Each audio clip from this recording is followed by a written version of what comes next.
building my life upon a foundation in God, in Christ. And ironically, that's kind of what we're going to see today as we keep going through this book of Nehemiah, how he was driven by a belief, by a faith in God to do something big. Not just to repair the name of God and his people, but to do something that he felt God was calling him to do. To get going this morning, I want to show you a picture or two to introduce you to my grandfather, Dewey. This first picture here is of Dewey and my grandma Agnes and my mom, her two older brothers. This is probably, I would say, late 1940s, early 50s, maybe somewhere in that range. But that's them there. The next picture here is, now I told you guys, you know I'm from a small town, like 300 people in my town. Let's just say there's 2,000 people around my town, okay? Those four guys are all named Dewey Dalma.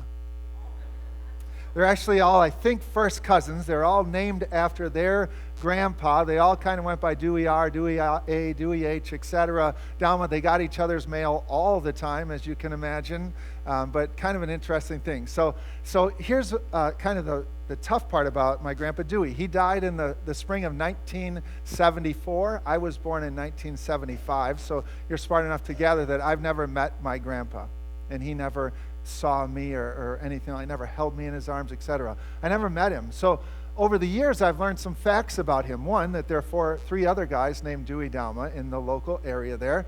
But he was a dairy farmer. He was married to my grandma Agnes, as I said. He had 4 kids, all alive today. He loved to sing. He had a deep voice, and part of it probably came from smoking unfiltered Camel cigarettes. If any of you have, like me, kids, plug your ears, and tried one of those, even one puff, you're like, oh, right? That's tough stuff. He did that, and he sang a deep baritone voice and sang in a quartet. I don't think it was the 4 Deweys, by the way, but he sang in a quartet. So those are the facts I know about Dewey. Now, some of the other, if you're anything like me, and you're thinking through now, I have somebody in my life like that too. The facts are neat, but I want to know what he was like. I want to know, what did his laugh sound like? Was he a funny guy? Was he a serious guy? I asked my older brothers, because they got to meet him for the first 7 or 9 years of their life, what do you remember about him? What do you remember? What was he like? I want to know from my dad, Dad, what was it like when you told him that you want to marry Mom? You know, those are the things that I care about, and you probably are like me in that way too. That's why I love history so much, not just because of knowing that July 4th, 1776, America declared its independence from England. That's great to know those facts, but I want to know what it was like for those guys to actually send the letter over, send the information over, etc. When we read a book like we're going to read today, Nehemiah, it is a book of the Bible that's called a historical narrative.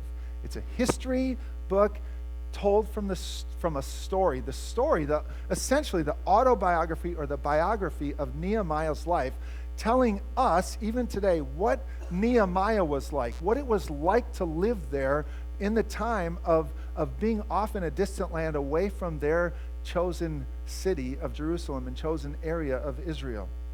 What was it like for him? It's different than the book we just got done with, 1 Timothy, where it was a letter where Paul wrote these instructions, do this, do that, don't do that, as you build the church, Timothy. This is a personal, I can learn from his story, even 2,500 years or so after it was there. And then how can I take the story of his life and apply it to my own? How does it still matter to me today? And we'll see throughout it, there's lots of things that we can learn. So last week, Pastor Rick started us off with the chapter 1. He showed us this idea of Nehemiah having a conversation with his brother. You see, Nehemiah as a Jew had been out of Jerusalem for over 100 years. In your bulletin inserts, you'll see a really nice thing that don't get caught up too long in there now, but you'll see we're in the mid-400s BC, which, just in case this is news to you, Nehemiah is in the middle of the Old Testament. But chronologically, it's one of the last books written during the last few hundred years before Christ would come to the earth. And so it's at a time after the people had been in captivity for a while, getting close to being able to go back to Jerusalem. The temple had been built already by Ezra, long stretch of no building, Nehemiah goes and wants to build the wall around the city. And that's what most of this book is about. Last week we learned this idea that all of us have some ways in which we lead. So we took Nehemiah's story and gleaned from that. Today we're going to see some other pieces with that person. At the end of the chapter last week, there was one verse that said what Nehemiah's job was, who he was, and it's a big one. He is the cupbearer to the king. His job, his main job, so to speak, is to taste the food that's on its way to the king. Not in some communal thing, but in that day, if you wanted to overtake a country, you killed the king, you assassinated the king. And one of the main ways that they did that was through poisoning food in and out of the king's chair. And so his job was to simply taste this food that may or may not be poisoned. Now you think your job is stressful, right? Every bite, he's wondering, is this going to be it, right? And so his job was that. Now, it was more than that, though, too. As you can imagine, he was constantly there around the king. You know, right, how kings and queens work, a lot of big meals with dignitaries and stuff. He got to hear, he was exposed to a lot of the information. He became essentially one of the king's most trusted advisors, the guy who would eat his food before he did, for Pete's sake. So he was a close advisor to a lot of things that happened in the kingdom. So today, the way that this is going to work is we're going to read chapter 2. It's a fairly long chapter, 20 verses. In 2019, that's a long time for us to listen without pictures and stuff. So I'm going to ask you just to either listen, or if you're a visual person today, you can open up the Bibles to Nehemiah 2 and read along with me. But we're just going to read the story. We're going to go through the story to tell you some things that wouldn't be obvious for a first-time listen or a first-time read.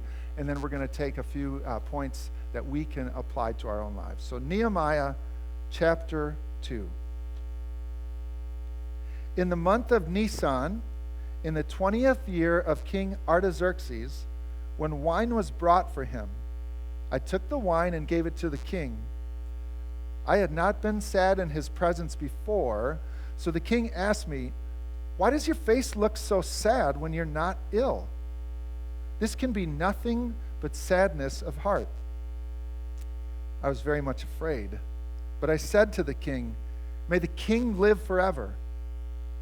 Why should my face not look sad when the city where my ancestors are buried lies in ruins, and its gates have been destroyed by fire?"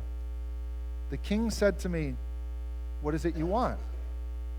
Then I prayed to the God of heaven, and I answered the king, "If it pleases the king, and if your servant has found favor in his sight, let him send me to the city in Judah where my ancestors are buried, so that I can rebuild it." Then the king, with the queen sitting next to him, asked me, "How long will your journey take, and when will you get back?" It pleased the king to send me, so I set a time. I also said to him, "If it pleases the king, may I have letters to the governors of the Trans-Euphrates, so that they will provide me safe conduct until I arrive in Judah? And may I have a letter to Asaph, keeper of the royal park, so he will give me timber to make beams for the gates of the citadel by the temple, and for the city wall, and for the residence I will occupy." And because the gracious hand of God was upon me, the king granted my request. So I went to the governor of the Trans-Euphrates, and I gave them the king's letters. The king also had sent army officers and cavalry with me. When Sanballat the Horonite and Tobiah the Ammonite official heard about this, they were very much disturbed that someone had come to promote the welfare of the Israelites. I went to Jerusalem, and after staying there 3 days, I set out during the night with a few others. I had not told anyone what my God had put in my heart to do for Jerusalem. There were no mounts with me except the one I was riding on.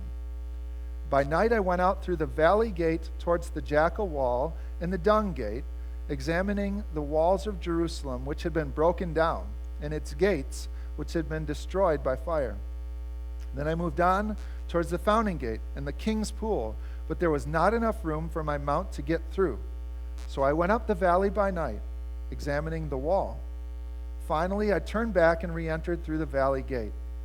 The officials did not know where I had gone or what I was doing, because as yet I had said nothing to the Jews or the priests or nobles or officials or any others who would be doing the work. Then I said to them, you see the trouble we're in. Jerusalem lies in ruins, and its gates have been burned with fire. Come, let us rebuild the wall of Jerusalem, and we'll no longer be in disgrace. I also told them about the gracious hand of my God on me and what the king had said to me. They replied, let us start rebuilding. So they began this good work. But when Sanballat the Horonite, Tobiah the Ammonite official, and Geshem the Arab heard about it, they mocked and ridiculed us. What is this you're doing? They asked. Are you rebelling against the king? I asked them by saying, the God of heaven will give us success. We are his servants, and we will start rebuilding. But as for you, you have no share in Jerusalem or any claim or historic right to it. In other words, mind your own business. So let's look back through this quickly and fill in some of the gaps for you, because there's details here that I didn't know the first time I read or heard it, and I want to share these with you. The first off is chapter 1 ends with us being sad, or him being sad, knowing that he's praying, that he wants to do something about the walls. At the beginning of chapter 1, it says when. It says in the month of Kislev, in the 20th year of the king's reign. Now at the start of chapter 2, we have this gap of time. It says in the month of Nisan. So Kislev would have been in that November, December range. Nisan would have been March, April. So 4 months, 4 important months of him prepping himself for this conversation that happens with the king. It's a lot different to know that than to think it just happened the next day or a week later. 4 months he's been praying, planning, and preparing for a conversation with the king. Nehemiah has that role that we talked about as cupbearer, this important role, almost dignitary, but yet he's a servant to the king. He has to wait for the right moment. And the day comes, as he goes in and out every day doing his job, the day comes where the king notices Nehemiah is not himself. Now, I don't know if he's looked that way any other time, and the king didn't notice, but this time the king notices that he just doesn't seem like himself. And he notices that it's not that he has a bellyache or that he looks ill, but that he's melancholy, that that he's anxious, something looks bad. Now, what we need to understand is that's a life or death moment right now for Nehemiah. If you're the person who's about to put the food in the mouth, or the king has seen put the food in the mouth, and you look a little bit anxious about the king putting the food in his mouth, that's not good. The king needs to be fully trusting that what he's doing is on the up and up, that there's nothing in him that would make the king anxious. You don't upset him. And so, again, his life is at stake here. And yet, in all this planning that Nehemiah has done these 4 months, when he finally gets that point of being asked by the king, the first reaction he gets, as prepared as he is, uh-oh, it's time. He's afraid, it says. His heart races with fear. And yet, he answers the king in a planned and thought-out way. Again, we wouldn't know this just reading it. He never mentions the city of Jerusalem. In verse 3 or 4 there, he never said where he wanted to go back to. He never named it by name. And that's a big deal, because Ezra, who had already gone back to build the temple in Jerusalem about 50, 60, 70 years before that, he had done that, but then King Artaxerxes stopped the building in Jerusalem. That's enough. The temple's enough. Stop now. I don't trust the people that live there. So the same king Nehemiah is standing in front of, he knows, I better not say Jerusalem, because I know that he doesn't trust the people there already. And so then he doesn't say it by name 2 times. He says that city in Judah, he'll say a little bit later. And then secondly, he wisely tugs at the heartstring of a king in a Persian culture that thinks very highly of the dead, of the burial processes. So he says, I want to go back to my city where my people are buried, that is now in ruins. So he's talking in a specific way, a well thought out way to this king that I want to go back and I'm speaking in a language that he might be willing to hear. And so the king responds, what is it you want? What are you asking me of? I know you're telling me about the city, but what do you want to do? Now, all of us who've probably heard over our time a saying called strike while the iron is hot, right? And we get it a little bit, I think, but that comes from a saying back in the times of blacksmith, that they'd heat the iron, and they had to heat the iron up to the point, and when it got to the point of being hot, it was moldable. They pounded it and created swords or knives or any kinds of things that you can imagine, but it needed to be right at the right time for it to happen. That's what's happening here. Nehemiah's moment has come. It's his time, and he takes advantage of the moment. He's already started that, and he says it now. Those 4 months again of thinking, of praying, of planning, it was time. But in all that acknowledgement of it being his time, the first thing he does is he sends a prayer. He sends one of those those instant message type of prayers right before God. I imagine it was a short breath, and here out comes what he says. Okay, Lord, it's time. Lord, help me to say what you've been preparing for me to say. So he says, I'd like to go back to the city in Judah. Again, still not mentioning it by name, and he wants to rebuild it. And then he shows even more layers about this thoughtful plan. He says to the king, would it be okay if I could also get a letter from you to the other governors? Because I'm guessing when they see me, they're going to think I'm coming to overtake them, or they need to know that you're the one that okayed this. So if you could write a letter that I can give to the governors, that would be great. And also, if you could write a letter to where I'm going to get all the lumber from, all my supplies, all the things to rebuild the wall. I'm even going to build my house out of this stuff. So if you could send a letter to the gatekeeper, basically if you'd pay for it, is what's happening, I'd appreciate it. And so he's laying out the plan. He lays out what God had put him. But then we see two statements of recognition from Nehemiah, kind of like we just sang about. I'll build my life on a firm foundation. In all of this, it's not just some great idea that Nehemiah has. He acknowledges right then and there, it's all because of the grace. The gracious hand of God was upon me. He went in front of the king knowing that God was behind the whole plan. God had orchestrated this whole thing. Then we also see as he heads out then, as he gets close to Jerusalem, we see the neighboring kings. Just like he knew when he wanted to get that letter written, they're skeptical. They see not only this dignitary-looking guy, but they see the cavalry right behind him. They see the truckloads full of lumber coming. What is going on? This city that we beat, that we've been looking down upon all these years, 50, 60, 70 years, they've been down. We saw the temple get built a little while ago, and now here, what's this guy doing here? And so they're skeptical of him. They want to go against him. But then we see Nehemiah get to Jerusalem, rest for a few days, and then he starts doing his homework. All that talk about the valley gate, the dung gate, walking around, all that stuff, as you maybe could envision, he's going out and checking it all out. What does this actually look like? He didn't get to town and announce his arrival. Excuse me, everybody, the king has sent me to fix your city. He goes and checks it out. He sees all the details. He, again, plans it out, and then he brings the people all together. All together, he presents his plans. He tugs at their heartstrings a little bit. He reminds them that, yeah, the king has sent me. The king has given the okay to this. I have the letters. We have the supplies. You see the cavalry with me.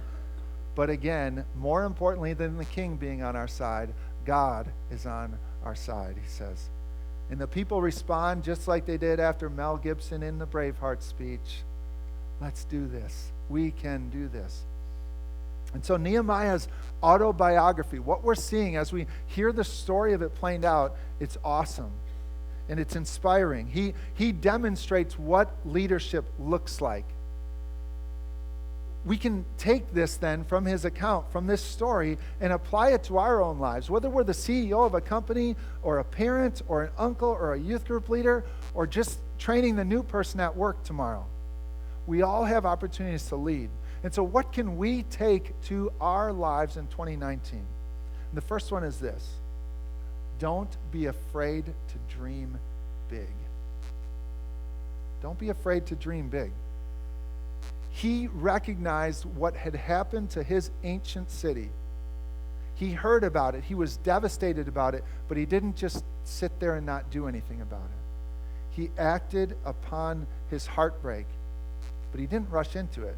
He didn't make an impulsive decision. Let's go. No matter what, let's go. He thought about it. He did his homework. He waited and he prayed.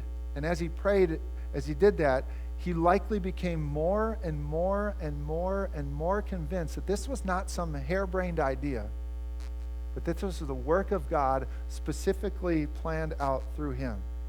You see, Nehemiah, when his goal was out there, he became patiently prepared to act. When it comes to your dream, I ask this: are you? What dream, idea, or desired change in your life has God placed in you? Maybe it's a business idea. Maybe it's going on a mission trip one day. Maybe it's a career change. Maybe it's a significant purchase or an investment. Maybe it's sharing your faith with an unbelieving friend or family member. And so as God has placed that in you, and I think he has placed something in every person here as I look out, are you doing your homework? Are you spending time on your knees, laying it before God? Are you patiently preparing to act on what you sense God is calling you to? Secondly, if, let's say when you decide to take that step, you can certainly expect to face opposition. Just like Nehemiah had done with those foreign kings, we're going to face opposition when we step out on those big things. If you've been sitting on the fence in regards to a faith in God, you've been coming to church, you've been going through the motions, your parents told you stuff about God, and you think you believe, but yet you're really not changing your life, that's where I was for most of my 20s, or my early 20s for sure. I knew it. I believed it. I just didn't act on it. If that's you, you've been hearing it, and you've been sitting on the fence, and you move towards God, or even go all in as far as a faith in God, you can expect to face opposition. There are going to be people in your lives who don't understand, who don't appreciate, who won't appreciate the changes in you. They might like some of the things they're seeing, but they're going to want the old you back, right? If you step out in other ways, if maybe you make a career change, as I said, or going forward on that investment, expect that there's going to be opposition because people just like you have just those same plans and don't pull the trigger. They're afraid. They don't know if God is behind it or not. Expect opposition. If you decide to fight back against an addictive behavior that you've got going on in your life, drugs, alcohol, drinking, pornography, fill it in, food, whatever it is, if you want to fight back against an addictive behavior, expect opposition from those you've been engaging in that behavior with. Here's the key in any of these situations.